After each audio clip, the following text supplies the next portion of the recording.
Chers amis, merci de nous rejoindre pour cette conférence un peu spéciale. Un ensemble de partenaires, la Fondation Henri Lafontaine, le Centre d'action laïque, la famille des loges des amis philanthropes, l'Association des cercles étudiants et puis singulièrement l'Université libre de Bruxelles, première concernée, se départit, mais par force, de la possibilité d'organiser une grande conférence Veragen à la veille de ce qui aurait dû être la fête de l'université. Vous le savez, les conditions sanitaires ne sont pas réunies pour que l'ensemble de cela puisse se dérouler. Néanmoins, nous ne voulions pas ne pas commémorer, ne pas évoquer les valeurs qui sont chères à l'ensemble de ces partenaires et qui vous sont chères aussi. Merci donc de nous rejoindre pour cette conférence Veragen exceptionnelle avec un invité qui ne l'est pas moins. Bonsoir Ahmet Insel. Bonsoir. Alors, vous êtes enseignant, c'est déjà une large part de ce que nous allons évoquer. Vous connaissez les problématiques de liberté de recherche et de liberté de conscience, on va les évoquer. Des valeurs comme la laïcité, évidemment, on va les évoquer. Vous êtes singulièrement aussi un citoyen turc, du moins jusqu'à présent. Commençons peut-être par là. Lorsque le coup d'État avorté contre Recep Tayyip Erdogan a lieu, vous êtes à l'extérieur du pays, je dirais heureusement pour vous, parce que manifestement, vos prises de position antérieures, le fait que vous vous soyez battu pour la reconnaissance du génocide arménien et d'autres choses, vous avez déjà mis en difficulté avec le régime. Maintenant, c'est une lutte définitive. Si vous rentrez, vous risquez la prison. Vous savez, le régime de Tayyip Erdogan, c'est un régime de l'arbitraire. Et par rapport à des dictatures ouvertes, nous ne savons jamais ce qui peut arriver, en bien ou en mal. Donc, il est possible que je ne sois pas inquiété si je rentre en Turquie. Il est possible que je sois inquiété. En tout cas, j'ai beaucoup d'amis, collaborateurs qui sont inquiétés, qui sont en prison ou qui ont été en prison. Et mes avocats m'ont dit une chose, écoute Ahmet, on a beaucoup de travail ici, on a beaucoup de personnes à s'occuper. Tu es à l'étranger, ne nous crée pas d'emmerdement supplémentaire. Vous étiez aussi très activement chroniqueur dans le grand journal Cumhuriyet. Et avant le journal Radical. Voilà, donc un républicain pur et dur, serais-je tenté de dire, vous, dans l'âme, c'est-à-dire avec les valeurs que portait l'ancien régime turc, celui hérité aussi d'Atatürk, mais est-ce que, déjà première question, est-ce que la laïcité à la turque, c'est la laïcité comme nous l'entendons par exemple ici? Non, non, pas du tout. La laïcité à la turque, c'est une laïcité qui a été inspirée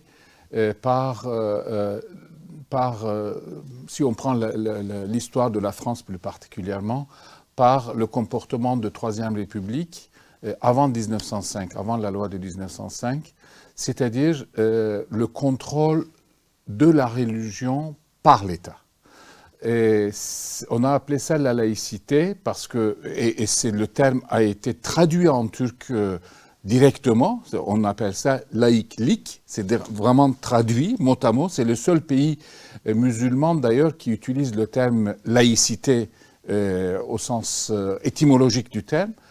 Et en 1922, à partir de 1922 jusqu'en 1937, il y a toute une série de modifications et la laïcité fait partie de 3-4 moments importants, arrive à la fin. Premièrement, abolition du sultanat en 1922, première chose. 2 ans après, abolition du califat, parce que n'oublions pas que la fonction religieuse. La fonction religieuse, le sultan est chassé et son successeur n'est plus sultan, il garde simplement le titre de calife. Calife de tous les musulmans, hein, c'est un peu le pape en fait.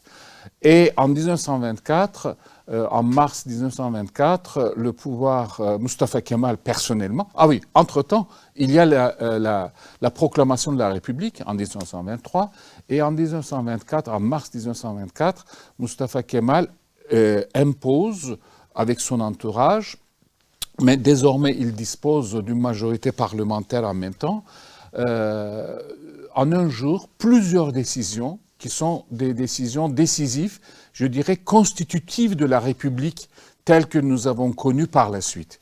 Première chose, abolition du califat, mais simultanément création d'une direction des affaires religieuses rattachée directement au gouvernement. La fameuse Diyanet. La fameuse Diyanet, qui est responsable de tous les services publics religieux. Donc déjà, ce n'est pas la laïcité, je parle de services publics religieux, mais de contrôler en même temps le service public religieux, et les imams, les prédicateurs, jusqu'ici, sont devenus fonctionnaires. C'est l'État qui paye leur salaire, et c'est un double objectif. Si l'État paye les salaires, ils sont devenus des fonctionnaires, ils sont en même temps tenus par les obligations de la République. Et pendant des décennies et des décennies, les imams en Turquie étaient habillés comme tous les fonctionnaires avec costume cravate. Et en même temps, c'est aussi une volonté de créer une islam national, sous contrôle de l'État, une turcisation de l'islam. Et là, le projet se rapproche beaucoup du projet de Napoléon Bonaparte, le gallicanisme, c'est-à-dire créer une église ou une religion nationale sous contrôle de l'État afin qu'il ne soit pas sous l'influence étrangère. Abolition du califat, ça facilitait beaucoup les choses parce qu'il n'y avait plus d'instance internationale échappant au pouvoir de l'État de Mustafa Kemal, susceptible d'influencer les musulmans. D'ailleurs, là-dessus, il y a eu énormément de tensions dans le monde musulman parce qu'il n'y avait plus de référents communs avec l'abolition du califat. Et les insignes califales, pour qu'il n'y ait personne qui puisse apparaître à l'étranger, se prévaloir du titre califal, les insignes califales ont été remis dans la personnalité juridique de l'Assemblée nationale. Dans la mesure où vous venez de nous expliquer qu'il y a donc un clergé fonctionnaire, oui, même s'il n'y a pas de vrai clergé à la vérité dans l'islam, mais en l'occurrence, il y a en tout cas des fonctionnaires du culte.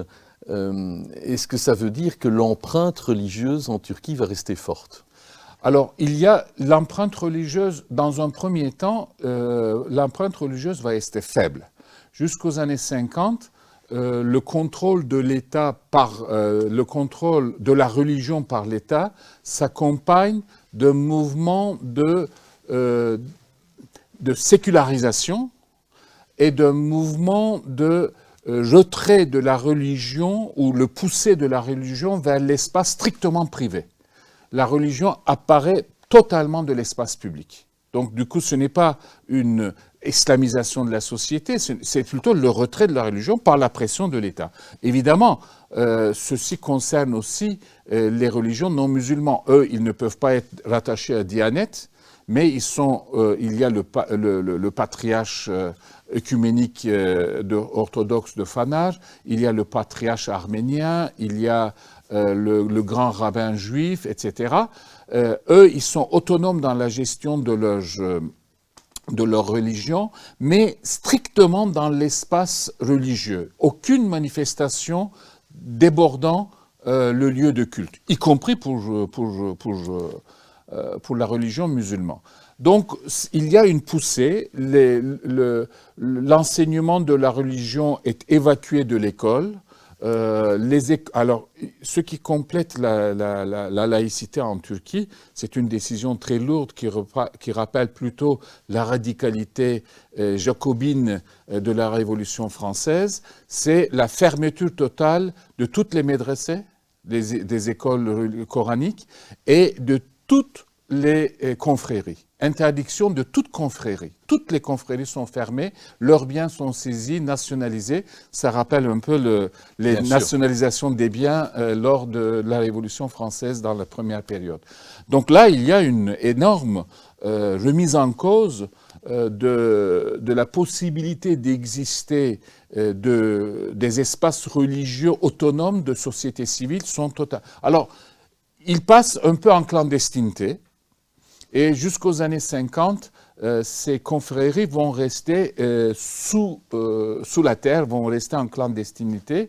vont continuer à avoir quelques activités informelles, etc., etc. Mais moi, quand j'étais enfant, je me rappelle parfaitement, dans les années 60, c'est début des années 60, donc c'est beaucoup plus tard que Mustafa Kemal, dans les journaux, de temps en temps, je lisais, j'avais 7-8 ans, je lisais, il y a des gendarmes qui ont intervenu dans une maison où ils faisaient en train de faire une prière commune de lecture de Coran. C'était interdit.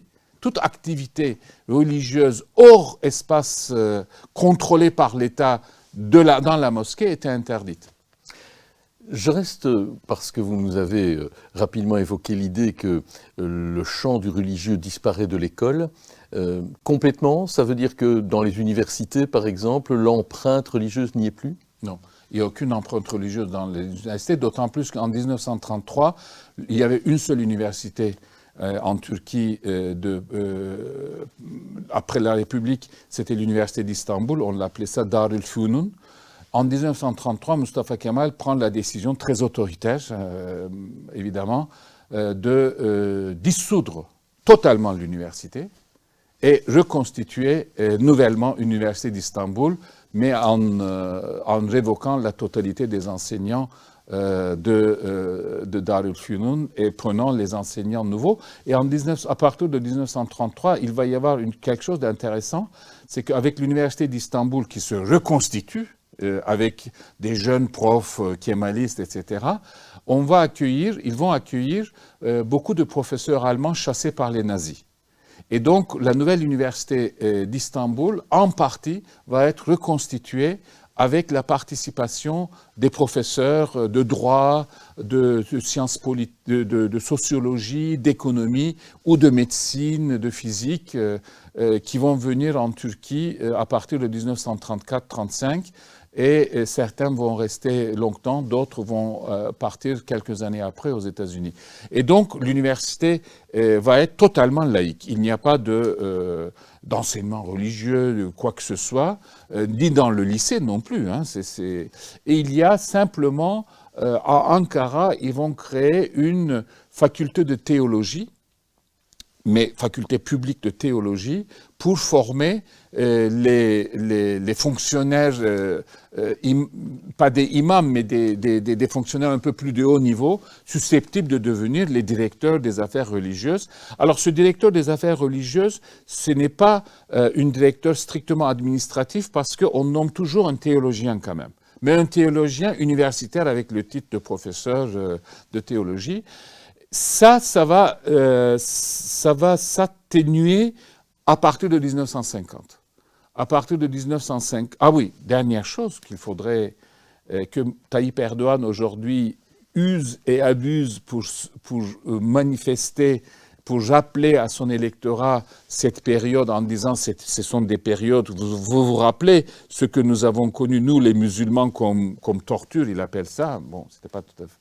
Mais c'était pas non plus, la religion n'était pas en odeur de sainteté, disons. C'était en 1932, je crois, l'appel à la prière devient obligatoirement en turc. Et jusqu'en 1950, l'appel à la prière sera prononcé en turc, et au lieu d'appeler ça Allah, en turc, on va utiliser le terme de turc d'origine païenne, Tanrı. Et là, ça va être une forte réaction des musulmans, évidemment. Hein. Allah, on n'appelle plus Allah, on l'appelle Tanrı, Tengri. Tanrı, c'est polythéisme, évidemment. Je vous pose également ces questions sur la forme de laïcité des universités, de la recherche, etc., parce que il y a à peu près 20 ans, à notre plus grande surprise, avant même l'arrivée en course de M. Erdogan, comme journaliste ici en Belgique, je vais recevoir à un certain moment un atlas gigantesque de la création, en fait du créationnisme, signé par Harun Yahya. Oui, il est en prison actuellement. Voilà, et qui était financé et mis à partir de certaines portions du territoire turc aussi. Comment passe-t-on, je veux dire, d'élites qui sont censées être formées par une université, pour le coup laïcisée, à un créationnisme de cette nature? Ouais.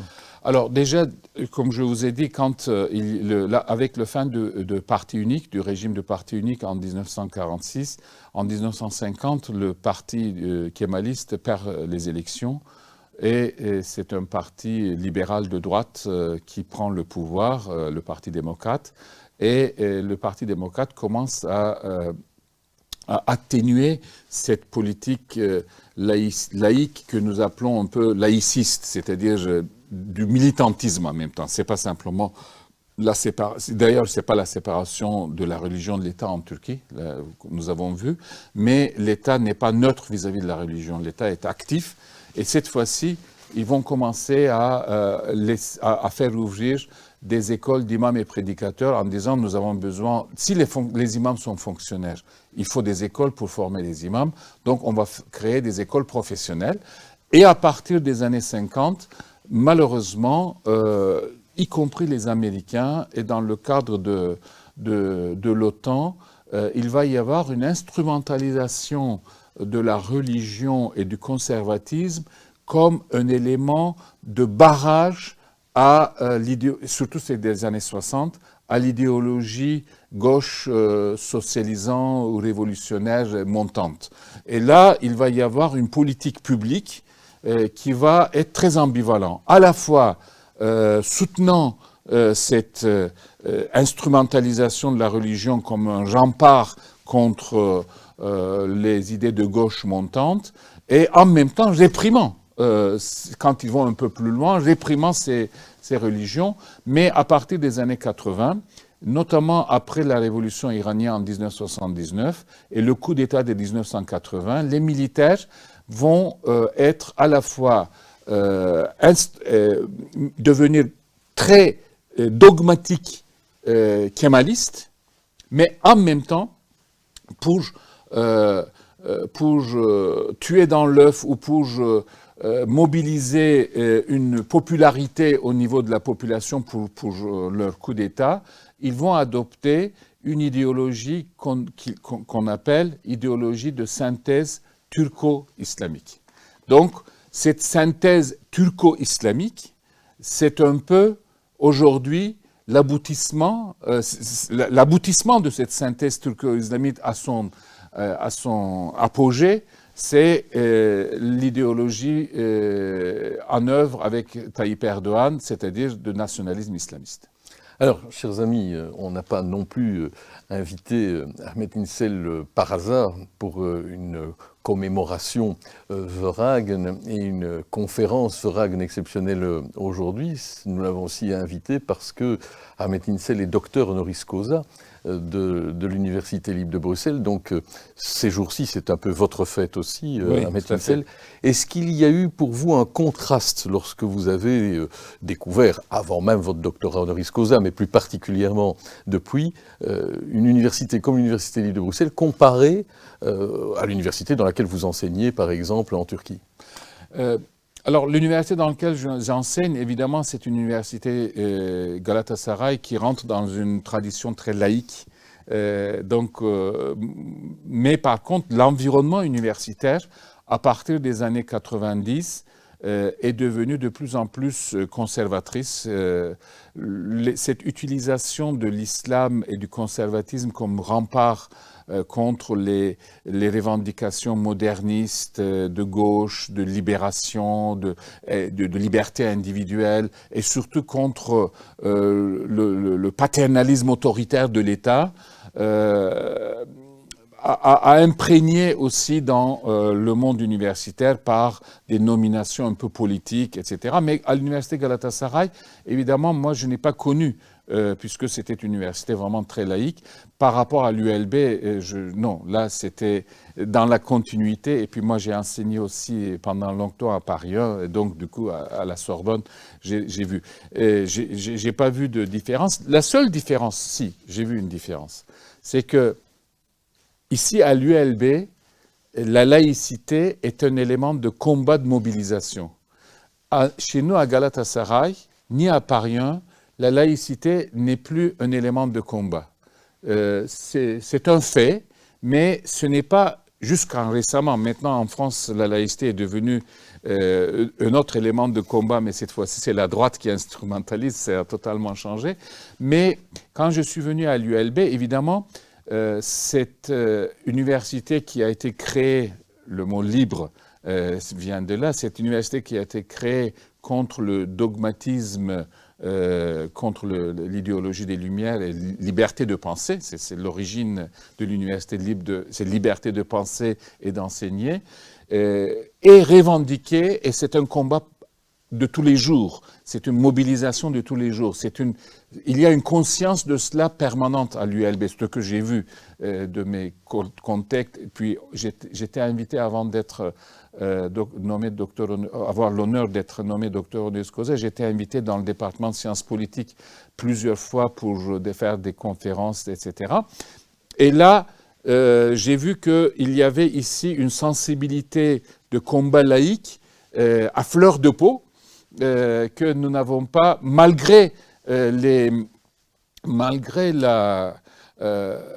danger islamo-nationaliste en Turquie que j'ai connu, la montée dans les années 2010, nous n'avons moins connu dans la Turquie, et en France, c'était plus encore le problème.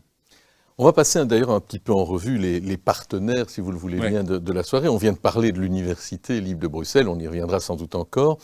À côté, vous le voyez, il y a le sigle un petit peu de la matrice fondatrice de l'université qui est commémorée évidemment lorsque l'on prend Theodor Verhagen, puisqu'il était lui-même franc-maçon, vénérable maître de son atelier Les Amis Philanthropes.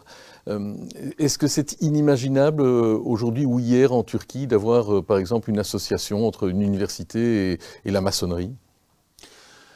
La franc-maçonnerie en Turquie existe et depuis 20 ans n'est plus cachée. D'ailleurs, le grand bâtiment de la franc-maçonnerie est pas très loin de moi. Moi, je suis du lycée Galatasaray, qui est un peu à l'origine de l'université Galatasaray. Et le grand bâtiment de la franc-maçonnerie du Grand Orient, je crois ils sont dans la lignée du Grand Orient, pas très loin de mon lycée Galatasaray et tout près du Palais de France. Mais jusqu'aux années 90, la franc-maçonnerie existait, mais était beaucoup plus cachée.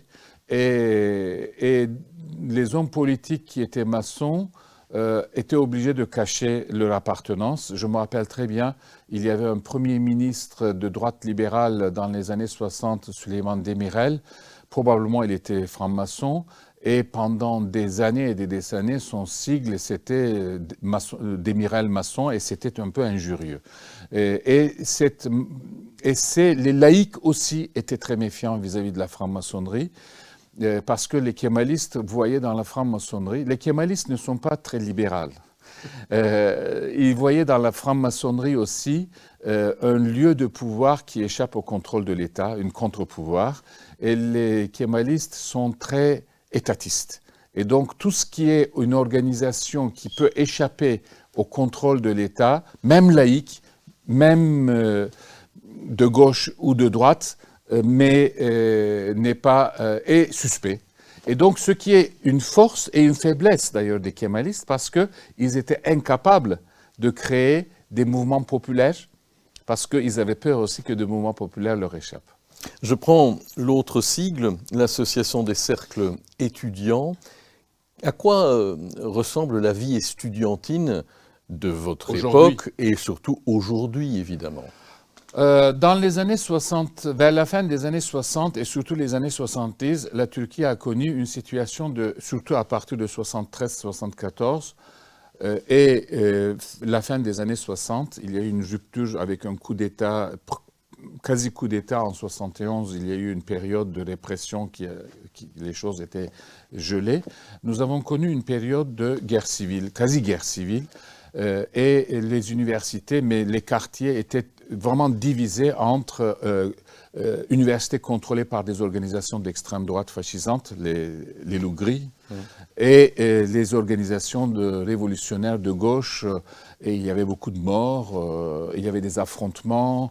Donc la vie universitaire n'était pas une vie universitaire dans les années 70, c'était une vie de combat Nous, les organisations de gauche, moi, à l'époque, j'étais à l'université à Paris, mais j'étais en contact avec mes amis quand j'allais en Turquie. Nous pensions que dans quelques années, la révolution allait arriver, évidemment. C'est le coup d'État qui est arrivé à la place. Mais donc, du coup, la vie universitaire était très tendue, avec des solidarités politiques très fortes de camaraderie, mais de camaraderie de résistance des luttes quasiment militaires, hein, c'est ça, avec armement, etc., mais pas tellement d'intellectuels. Après, dans les années 90, il y a eu une éclosion de l'université en Turquie. Une vraie éclosion. Ça, c'est vraiment les années 90 et 2000, jusqu'en 2013, je dirais. C'est la période fantastique de développement de l'université, avec des très bonnes universités qui commencent à devenir partenaires avec des universités européennes, notamment avec l'Université libre de Bruxelles, Galatasaray, d'autres universités avec des universités françaises, allemandes, anglaises, etc., avec des échanges. La Turquie est entrée dans les programmes d'échange Erasmus avant même que la Turquie soit autorisée à négocier son adhésion. Et il y avait un retour même des universitaires turcs qui étaient partis à l'étranger, comme moi d'ailleurs, vers les universités turques. Mais ça, à partir de 2013-2014, ça a commencé à se gâter. Et à partir de coups d'État, tentatives de coup d'État, c'est maintenant l'état de siège dans les universités. Les présidents d'université sont nommés directement par le président de la République. Ce sont des hommes de paille. Il n'y a aucune liberté publique reconnue. Il y a 600 ou 700 universitaires ont été révoqués d'office par décision du Conseil supérieur des universités. Il y a un chape de plomb. Évidemment, il y a quelques universités qui arrivent à résister. Il y a des choses qui sont des doctorats, des thèses de doctorat qui sont de qualité, qui se font, mais avec beaucoup d'abnégation et de beaucoup de courage. Beaucoup d'universitaires aujourd'hui, si vous posez la question, ils veulent partir à l'étranger. Mais ça m'amène d'ailleurs à l'autre sigle à côté, l'Union des anciens étudiants de l'ULB, qui est partenaire évidemment également. Est-ce que des réseaux aujourd'hui se créent depuis l'étranger, puisque c'est très difficile sur place, pour tenter, on va dire, de lutter contre ce nouveau visage que la Turquie s'offre avec l'histoire version Erdogan? Alors, il y a des réseaux qui se créent à l'étranger, mais encore aujourd'hui, la vraie résistance se fait en Turquie. Ce n'est pas une résistance à l'étranger, c'est secondaire. La vraie résistance de la société civile, des étudiants, des organisations professionnelles, se fait quand même à l'étranger. Par exemple, il y a eu une très très forte résistance, peut-être vous avez suivi, à l'université de Boğaziçi, à l'université de Bosphore, contre la nomination d'un président d'université par le président de la République qui était totalement contre les règles de cette université. Et les enseignants, les étudiants, pendant des mois et des mois, ont manifesté tous les jours. Certains ont été arrêtés et ils ont gagné, ils ont obtenu le retrait de cette personne. Bon, le président de la République, il a nommé un autre enseignant de l'université qui n'est pas mieux, mais au moins c'était un enseignant de l'université cette fois-ci, parce que l'autre, il était parachuté de l'extérieur.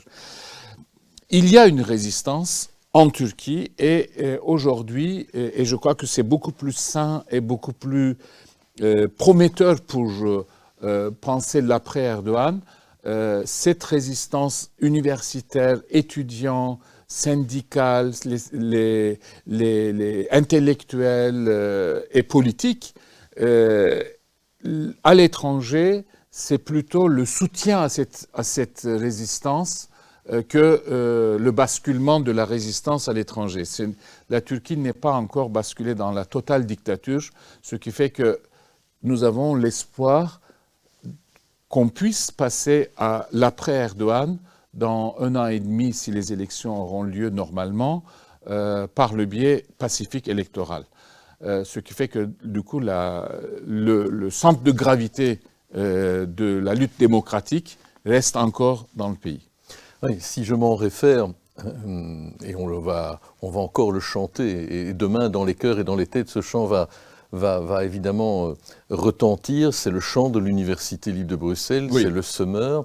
Il y a un couplet où on dit si l'on venait en gros à s'en prendre à toi, liberté, pour défendre tes droits, je serais là, et nous serions là. Ça veut dire quoi? Que la résistance est visible pour l'instant Visible. en Turquie? Oui, visible. Le régime tolère cette résistance? Oui, ce que je disais tout à l'heure à propos de mon état juridique, je peux rentrer, j'ai autant de chances de ne pas être inquiété que d'être inquiété. Et c'est toute la particularité de ces régimes que nous appelons des régimes autoritaires hybrides, qui sont à la fois une facette extrêmement dictatoriale, répressive, et ils gardent quand même une facette un peu libérale où la société civile n'est pas totalement réprimée, n'est pas totalement verrouillée. Et il y a des journaux d'opposition qui sont avec des difficultés financières, mais il existe quand même. Il y a des partis d'opposition. Ils peuvent perdre les élections, comme en Turquie en 2019, Erdogan a perdu les élections municipales dans les principales villes de la Turquie. Ils ont perdu la mairie d'Istanbul, la mairie d'Ankara. Sur 10 villes les plus grandes de la Turquie, 7 ont passé sous contrôle de l'opposition. Donc il y a une opposition visible et la société turque, la société de la Turquie, avec les Kurdes, les Turcs, les Lazes, les Tcherkesses, les Arméniens, etc., la société turque est très politisée. Et donc il y a une résistance, c'est-à-dire que les gens, quand on leur pose des questions dans la rue, maintenant c'est devenu à la mode le micro-trottoir. Le micro-trottoir, mais on entend des choses époustouflantes contre Erdogan. À telle enseigne que maintenant les avocats d'Erdogan ouvrent des procès sur toutes ces tweets, déclarations. Il y a, je crois, 30 000 procès contre ces personnes. Alors les procès n'aboutissent pas toujours, etc.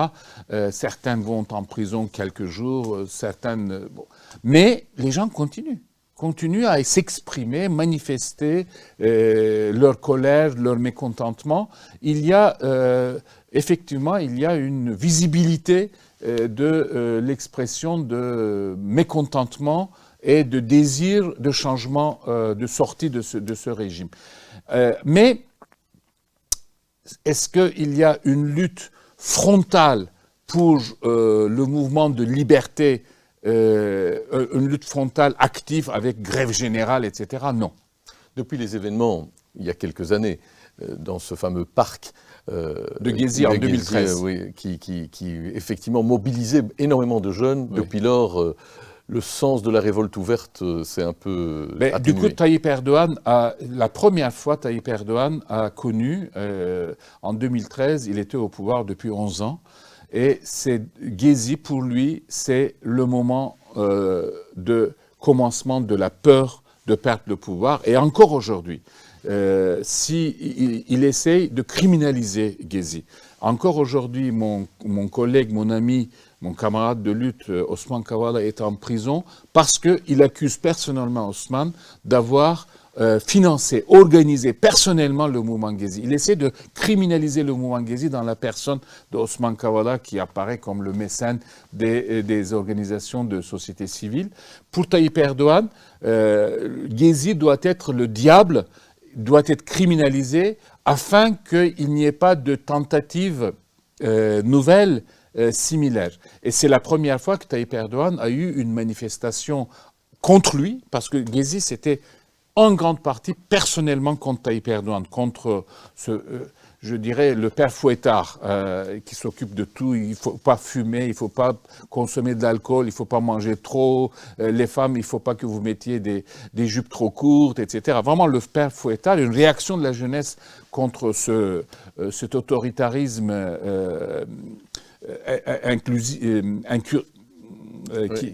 qui fait incursion dans le privé. Qui fait incursion dans le privé. Intrusif. Intrusif, oui, merci. Et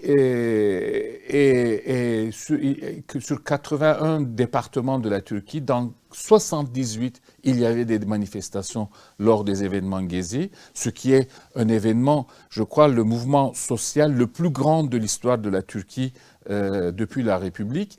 Et c'est je dirais, c'est un moment de rupture pour Tayyip Erdogan, pour le mouvement social, et aussi c'est le commencement de l'autoritarisme, l'accélération de la dérive autoritaire à partir de cette date. Évidemment, à partir de cette date, nous n'avons pas eu de mouvement de ce type, et surtout après la tentative de coup d'État de 2016, qui a été réprimé et étouffé très rapidement, Tayyip Erdogan a transformé cette tentative de coup d'État contre lui en un contre-coup d'État. Et donc, instauration de état d'exception et donc suspension de l'état de droit. Donc, du coup, manifester, de toute façon, n'était plus possible. On va d'ailleurs passer à l'autre partenariat, qui est la Fondation Henri Lafontaine. Alors, la Fondation Henri Lafontaine, ou la personnalité d'Henri Lafontaine, on pourrait l'évoquer par bien des biais. On pourrait l'évoquer évidemment par la paix, qui était son grand combat, prix Nobel de la paix 1913. Par le savoir et la connaissance, parce qu'il a, avec Paul Hotelet, tenté de créer une espèce de Google de papier, c'est-à-dire un inventaire général des connaissances mondiales, le Mundaneum. Mundaneum, oui. Mais avant peut-être de vous entendre sur ces sujets-là qui sont fondamentaux, je voudrais l'aborder aussi par ces combats pour le féminisme et la place de la femme. Oui. Il y a toujours dans le chant Le Semeur l'idée qu'il faut chanter la femme qui nous est chère. Quel est le statut de la femme pour l'instant en Turquie ?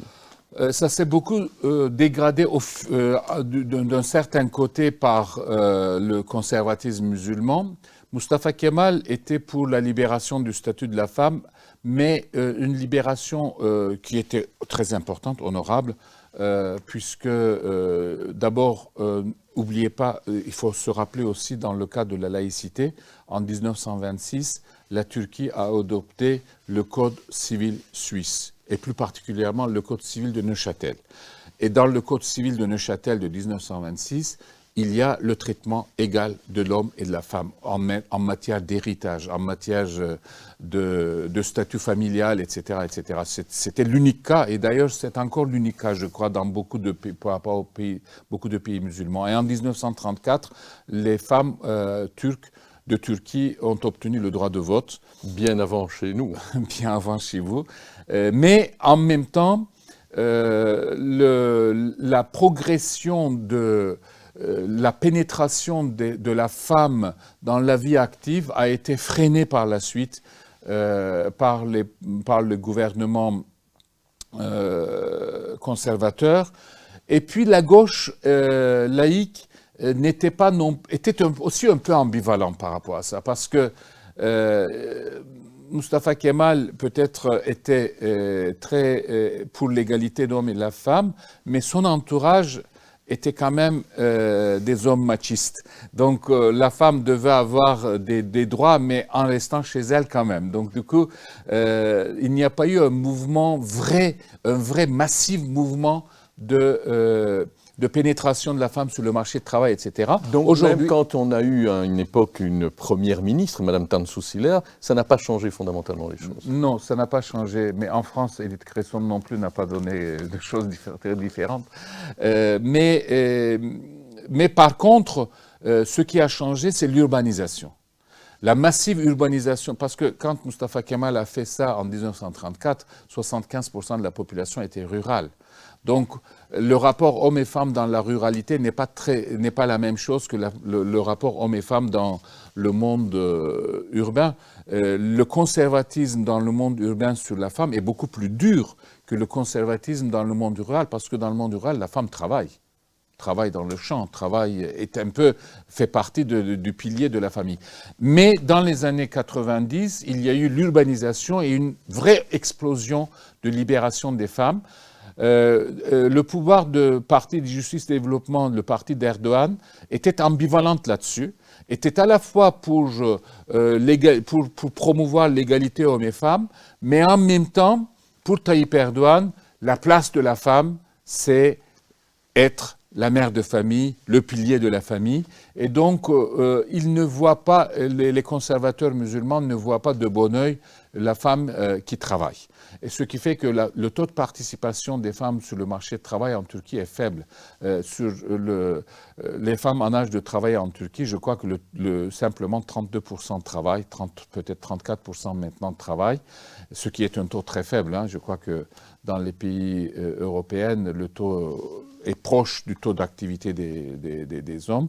Et sans que la femme prenne place sur le marché de travail avec les hommes, évidemment, obtenir l'égalité hommes et femmes est très, très difficile. Il y a des métiers qui se féminisent, il y a des métiers qui sont très masculins, et le métier le plus masculin, c'est le métier de politicien. Alors, La Fontaine, on ne va pas tout égrener, mais je disais la paix, on ne peut pas passer à côté. Il disait la paix parce qu'il pensait que l'arbitrage, le droit international par l'arbitrage allait régler le sort de l'humanité. Dans le néo-ottomanisme dont on parle, dans la volonté d'intervenir dans les conflits frontaliers aux alentours, voire même d'aller y prendre des portions de territoire ou de se présenter en Syrie, ou de se présenter aux frontières de l'autre côté comme le régulateur, on pense à l'Arménie et l'Azerbaïdjan, etc.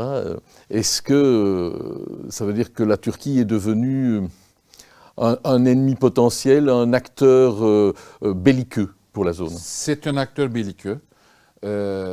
Mustafa Kemal avait une idéologie, un slogan qui était « Paix dans le pays, paix dans le monde ».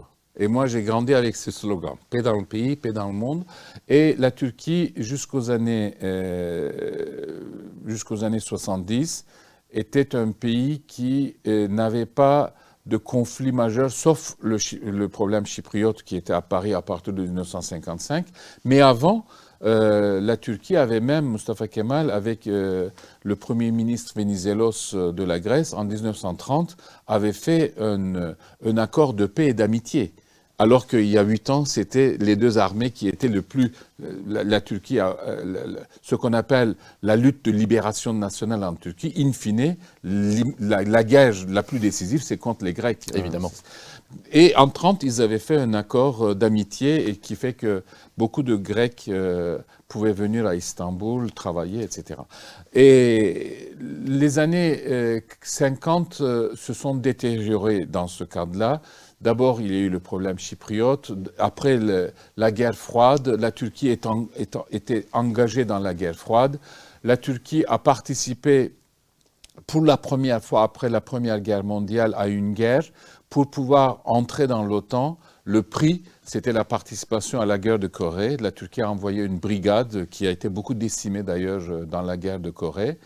Et puis à partir des années 50-60, une tension permanente avec la Grèce. Même si les deux pays étaient membres de l'OTAN à partir de 1952, une tension permanente à Grèce sur la mer Égée, sur la définition des territoires maritimes, etc. Mais sur les autres pays, sur les autres zones, pas de conflit. Il n'y avait pas de conflit avec la Syrie, avec l'Irak, avec l'Iran, avec l'Union soviétique, c'était gelé. C'est après la guerre froide que la Turquie a été happée, je dirais, par le vide du pouvoir de la région. Avant même Tayyip Erdogan, la Turquie a commencé à être attirée d'abord par la chute de l'Union soviétique. Dans un premier temps, c'était ouverture vers l'Asie centrale, vers les pays turcophones, vers Azerbaïdjan, bien entendu, mais aussi Turkménistan, Ouzbékistan, Kyrgyzstan, Kazakhstan, etc. Et là, ils se sont arrêtés rapidement, ils se sont rendus compte que là-bas, il y avait du tropisme russe qui est ancré. Et puis, l'ouverture vers les pays musulmans arabes dans les années 90. Et puis avec l'implosion de la guerre de l'Irak, et là, les choses ont totalement changé. Tous les équilibres ont été rompus. La guerre de l'Irak, l'intervention, peut-être pas la première, mais surtout la seconde, à partir de 2003, la deuxième intervention de l'Irak, a beaucoup changé les choses. Et Tayyip Erdogan a cru, à un moment donné, en 2011, quand il y a eu les révolutions arabes, les printemps arabes, il a cru qu'il pouvait, avec ses alliés de frères musulmans, devenir un peu l'étoile montante ou le pôle d'attraction, un peu le frère aîné de toutes ces nouvelles démocraties musulmanes qui allaient s'installer en Tunisie, en Égypte, en Libye éventuellement, en Syrie. Et il s'est beaucoup engagé dans cette voie. Et donc, avec la fermeture de la perspective d'adhésion à l'Union européenne, il est revenu un peu dans ses anciens thématiques idéologiques, c'est-à-dire l'Occident chrétien est un danger pour la Turquie musulmane. Mais devenu en même temps, évidemment, je crois qu'il faut voir une chose, c'est que la Turquie a une dynamique de prétention à devenir une puissance régionale qui est un peu encouragée par les Américains dans un premier temps, mais le facteur principal, c'est le vide du pouvoir en même temps.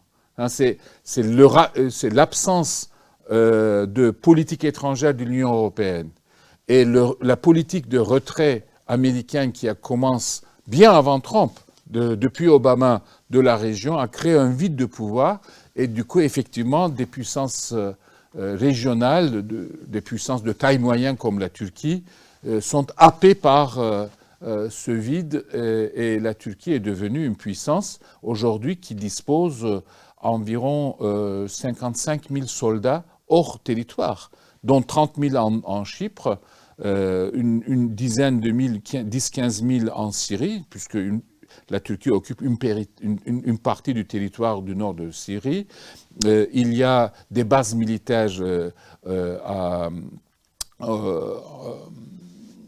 en Somalie, il y a une base militaire en Libye, il y a une base militaire au Qatar, il y a un accord militaire de défense avec l'Azerbaïdjan, il y a des officiers turcs qui encadrent les formations des Azéris.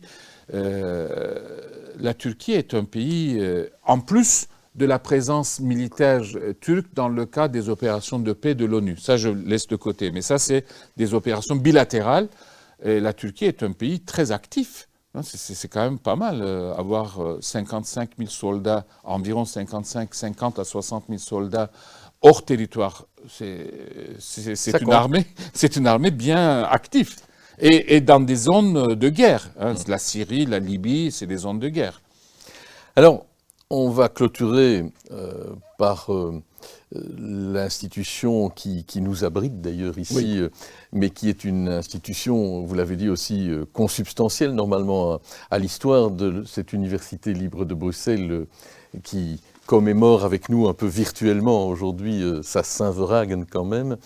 C'est le Centre d'action laïque. Oui. La devise, c'est libre, au pluriel, libres ensemble. Oui.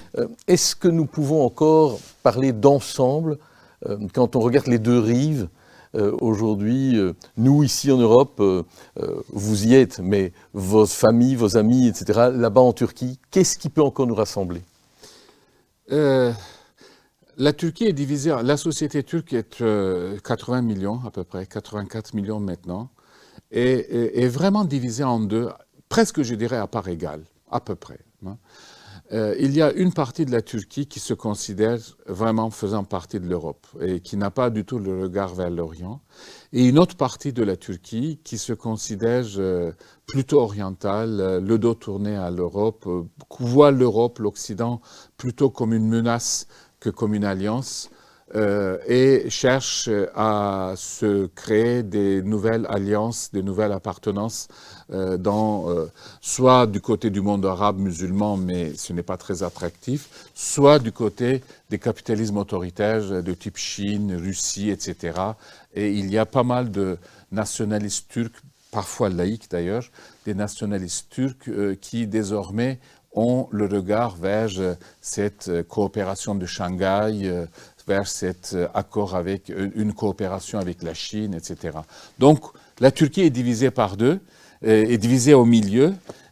Donc vous trouvez en Turquie à la fois une Turquie très proche de l'Occident, de l'Europe, dans ses valeurs, dans ses combats, dans sa volonté de démocratie, d'égalité, de promotion de l'être humain, d'égalité d'hommes et femmes, etc. Et puis une autre partie qui considère que les valeurs de droits de l'homme sont des valeurs étrangères et il faut des valeurs nationales, locales. Et les valeurs nationales locales, la plupart du temps, dès qu'on dit que les valeurs nationales locales priment sur les valeurs internationales, ça veut dire qu'on est contre les droits de l'homme, on est contre l'égalité, on est pour la soumission à l'autorité, on est pour des valeurs conservatrices.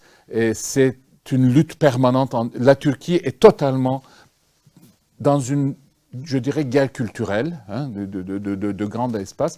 Et donc, il n'y a pas deux rives, il y a la rive passe au milieu de la Turquie, entre la Turquie moderne et la Turquie peut-être encore nationaliste, un peu trop, même dans cette partie-là, à mon goût, mais susceptible de porter des valeurs des droits de l'homme. Et la Turquie aussi, qui existe, autant important en termes de nombre, en termes de poids, qui considère les valeurs nationales doivent primer sur les valeurs universelles. Et par rapport au droit international que vous avez évoqué à propos de Henri Lafontaine, évidemment, les pouvoirs autoritaires aujourd'hui, les pouvoirs de national-capitalisme autoritaire, a une très forte préférence sur le bilatéralisme par rapport à multilatéralisme. Et bilatéralisme, c'est un peu droit international taillé sur mesure à chaque fois. Oui, ce sera d'ailleurs l'occasion, puisque vous y avez, avec Pierre Yvenin, consacré un livre et que c'était la conférence d'ailleurs prévue et qui est reportée, on l'espère, au printemps, lorsque cette Saint-V décalée se retrouvera affichée au programme. On se retrouvera, vous retrouverez avec Jean-Michel de Waal et d'autres, et Pierre Yvenin, pour évoquer ce national-capitalisme autoritaire que l'on peut, cela dit, déjà découvrir grâce à votre livre. Une petite postface en guise de fin rapide. Le début du chant de l'ULB, c'est « Semeur vaillant du rêve ». C'est quoi votre rêve à vous? Le rêve à court terme ou le rêve à long terme? Il y a deux types de rêves, vous savez. Le rêve, c'est il y a un rêve sur ce qui vous reste à vivre, ce que vous espérez voir. Et il y a le rêve aussi pour ce que vos descendants peut-être pourraient voir. Ce que j'espère voir, c'est une Turquie apaisée. Je ne suis pas certain que la Turquie, vu ce qui me reste à vivre, je ne pense plus maintenant que la Turquie pourrait être membre de l'Union européenne, peut-être plus tard ou après, peut-être jamais, mais à court terme, dans ce qui me reste à vivre, je ne pense pas. Mais une Turquie apaisée, c'est mon rêve, c'est-à-dire une Turquie qui a dépassé un peu ses démons, qui est capable d'affronter les affres du passé, le génocide arménien particulièrement, les pogroms, les massacres. C'est quand même cette histoire de la Turquie républicaine qu'on va fêter, la République de la Turquie, le centenaire dans 1 an et demi, est quand même lourd, Peut-être nous n'avons pas connu la Deuxième Guerre mondiale, heureusement, grâce à la politique de Mustafa Kemal, la paix dans le monde, et la Turquie n'est pas rentrée dans la Deuxième Guerre mondiale, et heureusement, mais nous avons connu beaucoup de guerres, beaucoup de pogroms, beaucoup de guerres internes et de massacres, et la mémoire de tout ça pèse chaque fois, et je voudrais que la Turquie sorte un peu apaisée de cela. Et puis à très long terme, après ma vie, je dirais, après moi, mes descendants, mes petits-enfants, mes enfants et les enfants des autres, j'aimerais bien qu'ils puissent dans un monde beaucoup plus égalitaire, et je reste toujours très socialiste de ce point de vue-là, un vrai égalitarisme, pas simplement égalité de droits, mais égalité des conditions de vie. Et je suis par contre très, très enthousiaste sur une chose, c'est que moi je croyais à la révolution socialiste, l'utopie pour le moment est un peu mise de côté, mais je trouve qu'il y a une deuxième chose qui travaille le monde aujourd'hui, l'humanité, toute la Terre, c'est le grand mouvement des femmes pour l'égalité hommes et femmes. Et ça, je crois que c'est quelque chose qu'on doit apprécier à sa juste valeur. Et ça, je crois que par rapport à la révolution russe, par exemple, quelque chose qui restera irréversible. En vous remerciant énormément, évidemment, Ahmed Insel, je viens d'entendre par vos mots la suite en fait de cette chanson, de ce chant, parce que c'est semeur vaillant du rêve, du travail, du plaisir, c'est pour nous que se lèvent les moissons d'avenir. Alors, voilà. Nous en parlions. Excellente Saint-V, malgré tout, à chacune et chacun, et on se retrouve pour la prochaine édition de printemps. Tout à fait. Merci Ahmed Insel. C'est moi qui remercie de m'avoir invité. Merci beaucoup.